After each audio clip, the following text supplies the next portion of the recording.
देखो, पीसीएस के एग्ज़ाम की डेट को लेके सबको डाउट है, सब डिलेमा में है। लेकिन आपको मैं एक बात बता दूं, डिलेमा में रहने की कोई ज़रूरत नहीं है। पहली बात, डिलेमा में रह के आप अपना टाइम वेस्ट करेंगे, क्योंकि ये टाइम आपका बहुत ज़्यादा इम्पॉर्टेंट है। आपका पेपर अगर दिसंबर में होता है तब भी बहुत इम्पॉर्टेंट है, और मैक्सिमम चांसेस यही हैं कि आपका पेपर दिसंबर में होगा। तो मतलब आपके जो है मैक्सिमम प्रोबेबिलिटी यही है कि पेपर दिसंबर में होने वाला है। तो ऑब्वियसली तो इससे यही मतलब है कि 27 अक्टूबर को तो पेपर नहीं हो रहा है।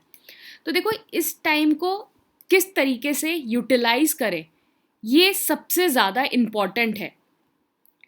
क्या है कि अभी नोटिस निकलने वाला नहीं है, 11, 12 और 13 3 दिन की छुट्टी है आपकी।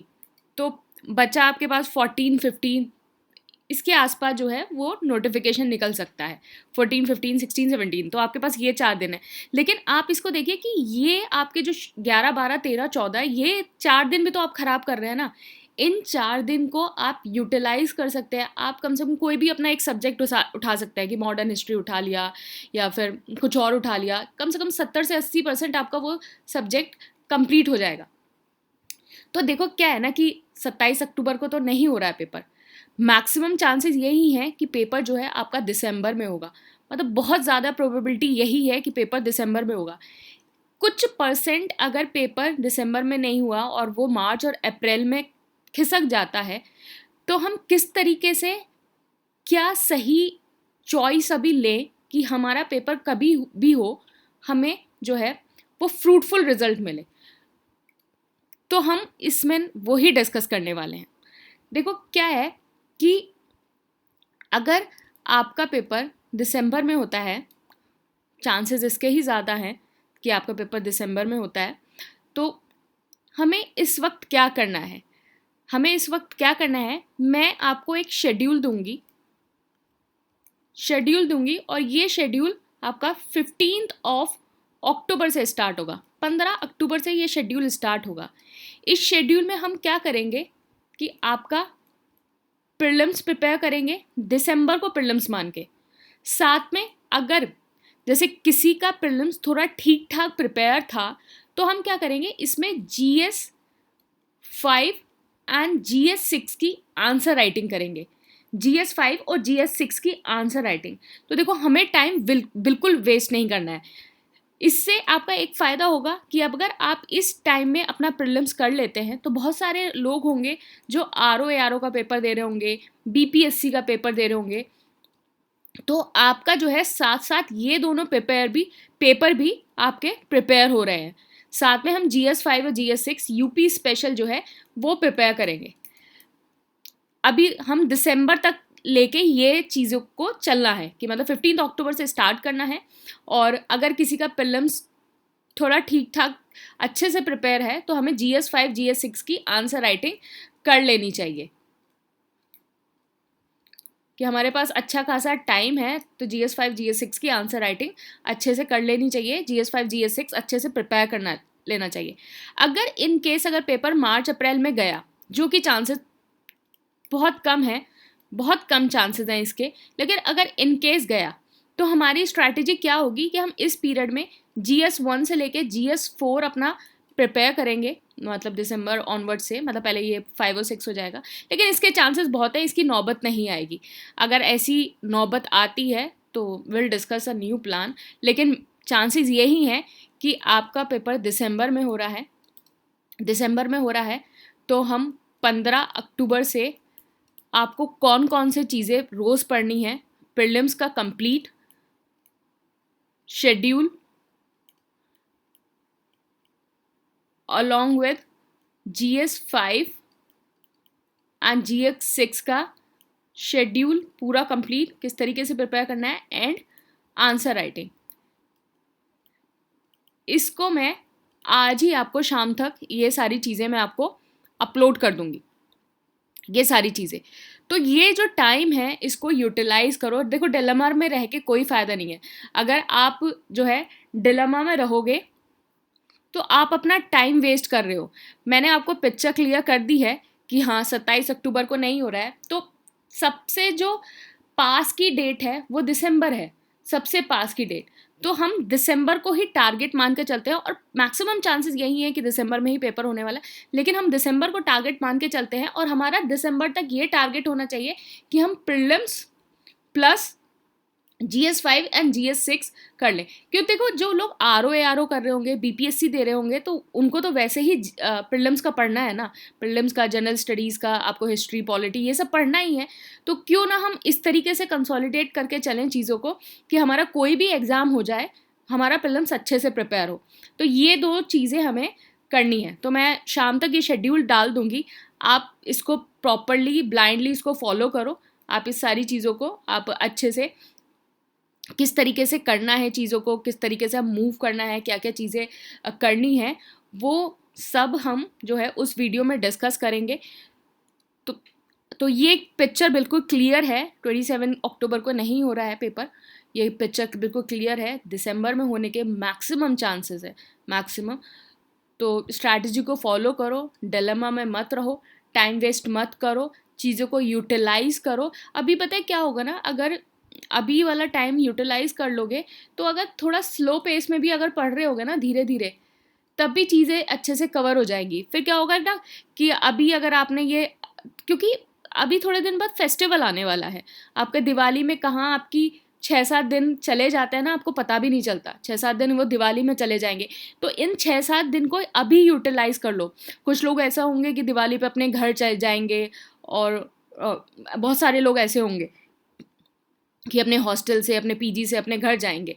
तो ये है कि वो 6-7 दिन आपको कहाँ पर चले जाएंगे, और वो पता है सिर्फ कहने की बातें होती है कि मैं ये किताब लेके चला जाऊँगा, ये किताब लेके चली जाऊँगी, घर जाऊँगी 6-7 दिन के लिए, स्पेक्ट्रम ख़त्म करके आऊँगी, वो सब कहने की बातें होती है।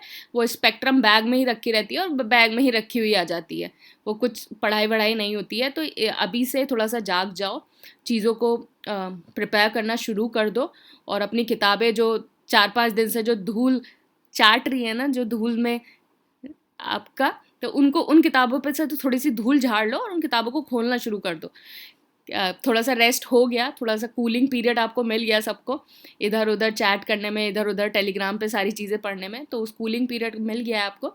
तो अब जो है सारी चीज़ों को दोबारा से, अपनी किताबों को खोल लो, 4-5 दिन जो आराम से आपने टेबल पे सजा के रख रखी है, और पेपर जो है वो दिसंबर के हिसाब से ही तैयारी करो। क्योंकि देखो मैक्सिमम चांसेस यही हैं, लेकिन आपके 2 पेपर तो हो ही रहे हैं ना, आपके BPSC हो रहा है, RO ARO हो रहा है, और जो इन लोगों के लिए प्रिपेयर कर रहे हैं तो उनके लिए तो मस्ट ही है कि आप दिसंबर लेके चलो, तभी सही रहेगा। अगर जो लोग नहीं भी कर रहे हैं तो उनके लिए भी सही है, क्योंकि आप जितना नियरेस्ट अपना टारगेट रखोगे, उतना आप चीज़ों को आसानी से कर पाओगे। अगर बिल्कुल एकदम लेथार्जिक होके और इस टाइप से घूमोगे कि नहीं ठीक है, जब डेट आएगी, जब आएगा तब जागेंगे, तो फिर बहुत देर हो जाएगी, फिर जागने का भी मौका नहीं मिलेगा। तो अभी जो है नॉर्मल ब्रिस्क वॉक, अभी जो क्या है, ब्रिस्क वॉक करके चीज़ों को पकड़ सकते हो, फिर तो भागना ही पड़ेगा। फिर भागोगे तो भागने में क्या होता है ना कि कभी कभी गिर भी जाते हैं, चोट लग जाती है। ब्रिस्क वॉक में क्या होता है, थोड़ा संभल जाते हैं। तो चीज़ों को थोड़ा सा समझो, डिलेमा में रहने की कोई ज़रूरत नहीं है, सही चॉइस बनाओ और सही से चीज़ों को करो। Schedule I share in the evening, किसी को कोई डाउट है, कुछ है, तो वो कमेंट बॉक्स यूज़ कर सकता है, बाकी सारी चीज़ें आप इसको देख सकते हो। तो ठीक है, 15 अक्टूबर से शेड्यूल स्टार्ट हो रहा है। अब देखो, अब एक चीज़ और बता दूँ, माने कि 15 अक्टूबर से शेड्यूल स्टार्ट हो रहा है, मैं कल शाम को अगर आपको शेड्यूल शेयर कर दूँ, चलो मैं पहले दिन का तो शेड्यूल आपको बता ही देती हूँ। पहले दिन का शेड्यूल क्या है, आपको पॉलिटी के जो है शुरू के 3 और 4 चैप्टर पढ़ने हैं। पहले दिन का आपका शेड्यूल यही है। तो मैं आपको पहले दिन का शेड्यूल शुरू से ही बता देती हूँ कि कल जो है, आप कल से ही शुरू कर दो कि कल जो है आप अपना पॉलिटी का पढ़ना शुरू कर दो। पहले दिन का शेड्यूल, फिर आप शाम तक वेट करो, मैम आपने शेड्यूल शाम को दिया था, आप क्या पढ़ें। तो पहले दिन का शेड्यूल क्या है कि पहले दिन का शेड्यूल है कि पॉलिटी का जो लक्ष्मीकांत है, कल का आपका टारगेट है कि पॉलिटी की जो लक्ष्मीकांत है, देखो जिन लोगों ने पढ़ रखी है वो क्या करो, उसको रिवाइज कर लो दोबारा, और अपने घटना चक्र के क्वेश्चन या फिर UPPSC के जो सारे क्वेश्चंस हैं उनको कर लो। अगर जिसने पहले से मतलब जिसका पहले से प्रिपेयर है, क्योंकि पता है जितना रिवीजन करोगे उतना चीज़ें अच्छे से कंसोलिडेट होंगी और एग्ज़ाम में उतना ही कॉन्फिडेंट फील करोगे और उतने ही आसानी से जो है ऑप्शन मार्क कर पाओगे। तो 15 अक्टूबर का शेड्यूल क्या है कि आपको हिस्टोरिकल बैकग्राउंड से लेके फंडामेंटल राइट का चैप्टर पढ़ना है। इससे एक फ़ायदा ये भी होगा कि जैसे दिवाली आ रही है, कुछ आ रही है, थोड़ा जल्दी चीज़ें शुरू कर दोगे तो उसमें आपको ये नहीं रहेगा कि यार ये छूट गया, वो छूट गया, ये सारी चीज़ें नहीं रहेंगी। तो हिस्टोरिकल बैकग्राउंड से लेकर फंडामेंटल राइट वाला कल से आप चैप्टर शुरू करना है, लेकिन शेड्यूल जो है 15 अक्टूबर से स्टार्ट हो रहा है। और जिसने ऑलरेडी पढ़ रखा है, कि ये मत सोचना कि अरे मैंने तो लक्ष्मीकांत इतनी बार पढ़ ली, मैं तो इतनी बार रिवाइज़ कर ली। आप कितनी बार भी रिवाइज़ कर लो, और जब एग्ज़ाम आप कितनी बार भी पढ़ लो, लेकिन जब एग्ज़ाम में कभी कभी कुछ ऐसी छोटी छोटी चीज़ें आती है ना, तो कहता है यार ये कहाँ पढ़ी थी। तो जितना पढ़ लोगे, जितना रिवाइज़ कर लोगे, जितना चीज़ों को कंसोलिडेट कर लोगे, जितनी एन नंबर ऑफ रीडिंग्स लगा लोगे, जितने मैक्सिमम क्वेश्चन प्रैक्टिस कर लोगे, उतना ज़्यादा फ़ायदा है। तो क्वेश्चन प्रैक्टिस करने के लिए क्या है कि वो हम टेस्ट सीरीज़ और वो सब तो डिस्कस करेंगे ही, क्योंकि टेस्ट सीरीज़ बहुत ज़्यादा आपकी बेनिफिशियल है। इस वक्त तो बहुत ज़्यादा है। इस वक्त ये है कि जैसे कुछ आपने बुक्स तो काफ़ी सारी पढ़ी रखी होंगी, लेकिन अगर बुक्स अच्छे से पढ़ रखी हैं, ठीक ठाक है, तो उनके लिए तो टेस्ट सीरीज बहुत ज़्यादा ज़रूरत है, because this is the time to practise the things and to consolidate the things. तो जितना ज़्यादा प्रैक्टिस कर लोगे, जितना ज़्यादा चीज़ों को कंसोलिडेट कर लोगे, उतना ज़्यादा अच्छा है। तो कल वीडियो का वेट तो वीडियो को तो देखना ही शाम को, लेकिन सुबह से लेके हिस्टोरिकल बैकग्राउंड से लेके फंडामेंटल राइट चैप्टर जो है वो कंप्लीट कर लेना। जब मैं शाम को वीडियो डालूंगी तो सब लोग उस पर हाजिरी लगाएंगे कि किस किस ने हिस्टोरिकल बैकग्राउंड से लेके फंडामेंटल राइट तक का चैप्टर कंप्लीट कर लिया है। तो ये आपका कल का शेड्यूल है 11 अक्टूबर का। वैसे शेड्यूल 15 अक्टूबर से स्टार्ट होगा। मैं शेयर कर दूंगी पूरा टाइम टेबल, जिसमें GS5 और GS6 सब इंक्लूडेड होगा। Thank you and all the best.